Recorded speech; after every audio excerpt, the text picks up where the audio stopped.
हिमाचल में हुई गजब की शादियां। सुबह के वक्त फेरे लिए गए और शाम को रिश्ता ही टूट गया। दूसरे मामले में शादी के बाद घर से भाग गई दुल्हन, मगर फिर नकली जेवर के साथ उसे पकड़ लिया गया। और फिर तीसरे मामले में तो लाखों का फ्रॉड हुआ, जहां 18 लाख रुपए और गहने लेकर भाग गया दुल्हन का परिवार।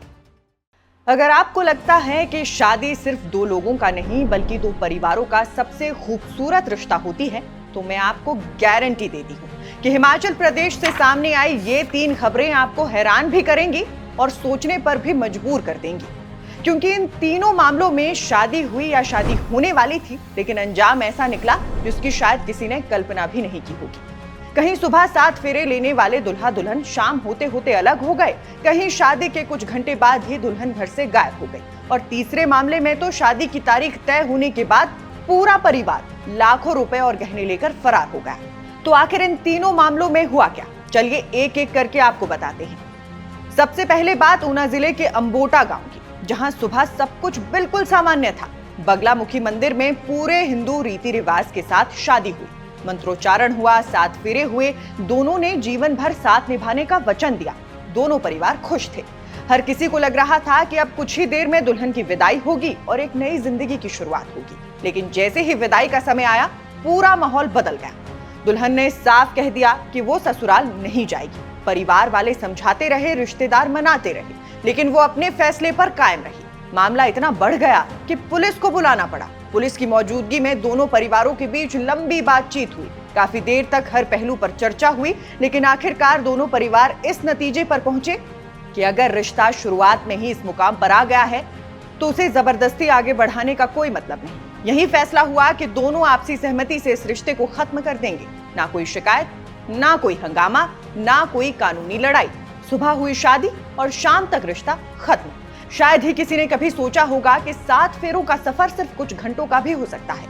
वहीं शादी टूटने के बाद अब सबसे बड़ा सवाल यही था कि आखिर दुल्हन ने ससुराल जाने से इनकार क्यों किया। तो इसे लेकर स्थानीय स्तर पर चर्चा हो रही है कि दुल्हन को नकली गहने दिए गए थे। वहीं दूसरी ओर यह भी कहा जा रहा है कि दूल्हा पक्ष को पहले से किसी तरह का संदेह था, इसलिए उन्होंने असली गहने नहीं पहनाए थे। लेकिन इन दावों की आधिकारिक पुष्टि नहीं हुई है। अब चलते हैं उसी ऊना जिले के गगरेट इलाके की तरफ, जहां से सामने आया दूसरा मामला। यहां भी शादी हुई, दुल्हन पंजाब से आई, रस्में पूरी हुई, लेकिन कुछ ही घंटों बाद वो अचानक घर से गायब हो गई। परिवार के मुताबिक हाल के महीनों में शादी के नाम पर ठगी की कई घटनाएं सामने आने के कारण वो पहले से सतर्क थे। उनका दावा है कि इसी वजह से उन्होंने असली गहनों की जगह दुल्हन को नकली गहने पहनाए। परिवार का ये भी आरोप है कि दुल्हन बार बार गहनों के बारे में पूछ रही थी। उसे ये भरोसा दिलाया गया कि गहने असली हैं, लेकिन रात होते ही दुल्हा पक्ष के अनुसार दुल्हन अपनी मां के साथ घर से निकल गई। जब परिवार को इसकी जानकारी मिली तो उन्होंने तुरंत तलाश शुरू की। कुछ ही दूरी पर मां बेटी पैदल जाती हुई मिल गई। दोनों को रोक लिया गया और बाद में मामला पुलिस तक पहुंचा। परिवार का दावा है कि जब उन्हें पता चला कि जिन गहनों को वो कीमती समझकर ले जा रही थी वे असल में नकली हैं, तो वो खुद भी हैरान रह गई। हालांकि पुलिस के सामने दुल्हन ने पति के साथ ना रहने का कोई स्पष्ट कारण नहीं बताया। बाद में दोनों पक्षों के बीच समझौता हो गया और इस मामले में भी किसी तरह की औपचारिक शिकायत दर्ज नहीं करवाई गई। यानी यहाँ भी शादी ज्यादा दिन नहीं चल सकी, लेकिन इस बार कहानी में एक अलग मोड़ था। अब बात करते हैं तीसरे और सबसे बड़े मामले की, जो हमीरपुर जिले के अवादेवी इलाके से सामने आया है। यहाँ शादी होने से पहले ही पूरा खेल रच दिया गया था। रिश्ता तय हुआ, दोनों परिवार मिले, चंडीगढ़ में रिंग सेरेमनी भी हुई।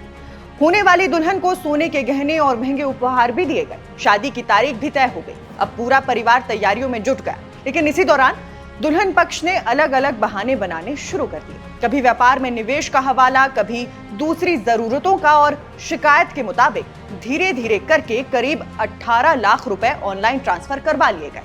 फिर एक दिन फोन आया, बताया गया कि कनाडा में मामा का निधन हो गया है, उन्हें तुरंत जाना पड़ रहा है। उसके बाद मोबाइल बंद, संपर्क खत्म। जब लड़के वालों ने शादी वाले मैरिज पैलेस में जाकर जानकारी ली तो उनके पैरों तले जमीन खिसक गई। पता चला कि जिस तारीख की शादी बताई गई थी उस नाम से वहां कोई बुकिंग ही नहीं थी।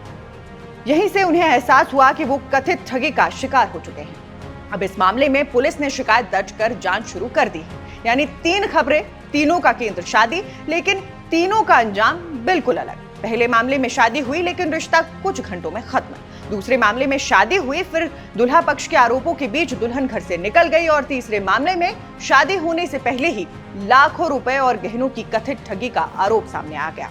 इन घटनाओं ने एक बार फिर ये सवाल खड़ा कर दिया है कि क्या आज सिर्फ रिश्ता तय कर लेना ही काफी है या फिर उसके पीछे पूरी पड़ताल भी उतनी ही जरूरी हो गई है। पुलिस भी लोगों से यही अपील कर रही है कि किसी भी रिश्ते को अंतिम रूप देने से पहले सामने वाले परिवार की पूरी जानकारी जरूर जुटाएं। जल्दबाजी में बड़े आर्थिक लेन देन से बचें। अगर ऑनलाइन पैसा भेज रहे हैं तो पूरी जांच पड़ताल करें और अगर किसी भी स्तर पर कोई संदेह हो तो तुरंत पुलिस को सूचना दें, क्योंकि शादी जिंदगी का सबसे खूबसूरत फैसला हो सकती है, लेकिन अगर सावधानी ना बरती जाए तो यही फैसला जिंदगी की सबसे बड़ी परेशानी भी बन सकता है।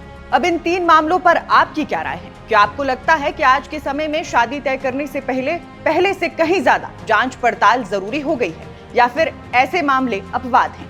अपनी राय हमें कमेंट बॉक्स में जरूर बताइए। अगर आपको ये रिपोर्ट जानकारीपूर्ण लगी हो तो इसे ज्यादा से ज्यादा शेयर कीजिए ताकि दूसरे लोग भी सतर्क रहें। फिलहाल के लिए इस रिपोर्ट में बस इतना ही। नमस्कार।